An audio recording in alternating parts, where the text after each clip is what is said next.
Selamat pagi pemirsa Banjarmasin Post Group.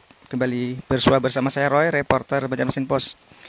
Kali ini pemirsa saya mengajak Anda untuk melihat dari dekat kondisi pertumbuhan perkembangan kayu ulin yang berada di Kebun Jati di Angsau, di belakang kantor Bupati Tanah Laut di kawasan Jalan Ahmad Syarani. Nah, ini adalah penampakan ulin, kayu ulin yang bernama Latin Eusideroxylon swageri. Ini kondisi kayunya pemirsa. Bibit ulin yang ditanam ini ditanam pada pencanangan gerakan penanaman penghijauan pada Jumat tanggal 12 Februari tahun 2021 yang lalu. Tanah Laut mendapatkan jatah bibit 10.000 batang untuk bibit ulin yang mulai ditanam pada saat itu, yang diantaranya ditanam di kawasan Kebun Jati ini. Seperti yang kita lihat, inilah penampakan kayu ulin. Bagi Anda yang mungkin belum pernah melihat, seperti inilah sebetulnya sejatinya kondisi ulin. Ini adalah anakan ulin. Seperti yang kita lihat juga, ini pertumbuhannya juga sangat lamban, bahkan belum menunjukkan adanya perkembangan yang signifikan. Tapi ini sudah ada kelihatan ada tumbuh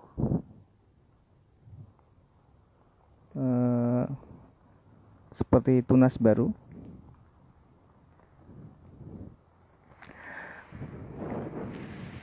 Pemirsa, dapat saya informasikan bahwa tanaman ulin, pohon ulin sangat lamban pertumbuhannya. Per tahun hanya mengalami pertumbuhan 0,1 mili atau 0,01 cm diameternya.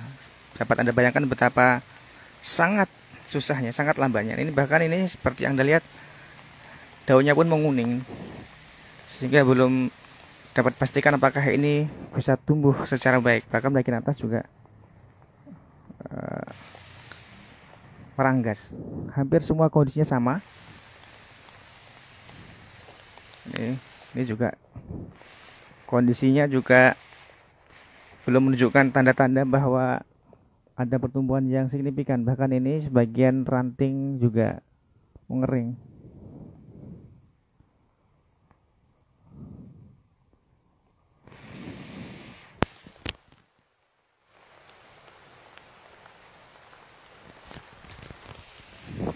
Ini ditanam di area Kebun Jati dengan harapan bahwa memang untuk kayu ulin ini membutuhkan kondisi alam yang teduh, tidak terbuka.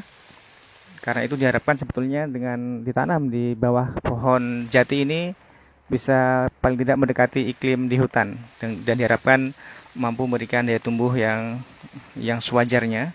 Meski memang secara alamiah ulin ini sangat lamban, tumbuhnya hanya 0,1 mili per tahun perkembangan diameternya, sehingga Anda dapat membayangkan betapa lamanya usia ketika Anda melihat balok-balok kayu ulin yang sampai mungkin diameternya 50 cm, bahkan mungkin sampai 1 meter. Dapat Anda hitung itu berapa usianya ketika pertumbuhan dalam setahun hanya 0,1 mili. Dan Anda lihat, ini sudah hampir setahun karena ini ditanam pada tanggal 12 Februari tahun 2021. Nah, ini belum ada perubahan sama sekali, bahkan juga di sebagian juga hampir belum menunjukkan adanya tanda-tanda pertumbuhan yang baik, meski tadi terlihat juga ada yang mulai bertunas. Namun secara umum lebih banyak saya pantau ini masih belum menunjukkan tanda-tanda pertumbuhan yang memadai, bahkan sebagian pucuk dan lainnya masih meranggas seperti ini. Karena itu, mari kita menyayangi tumbuhan, apalagi kayu ulin ini pemirsa, karena ulin ini merupakan kayu kualitas nomor 1 yang populasinya di hutan juga makin susah didapatkan. Demikian pemirsa Banjarmasin Post Group, terima kasih atas kebersamaan Anda bersama saya melihat dari dekat perkembangan pertumbuhan ulin yang ditanam sejak setahun yang lalu di kawasan hutan jati di belakang kantor Bupati Tanah Lot ini yang kita lihat bersama barusan hampir belum menunjukkan adanya tanda-tanda pertumbuhan yang memadai. Mudah-mudahan akan tumbuh secara baik sehingga ulin di Kalimantan Selatan khususnya di Tanah Lot bisa lestari sehingga kelak tidak hanya menjadi tinggal kenangan.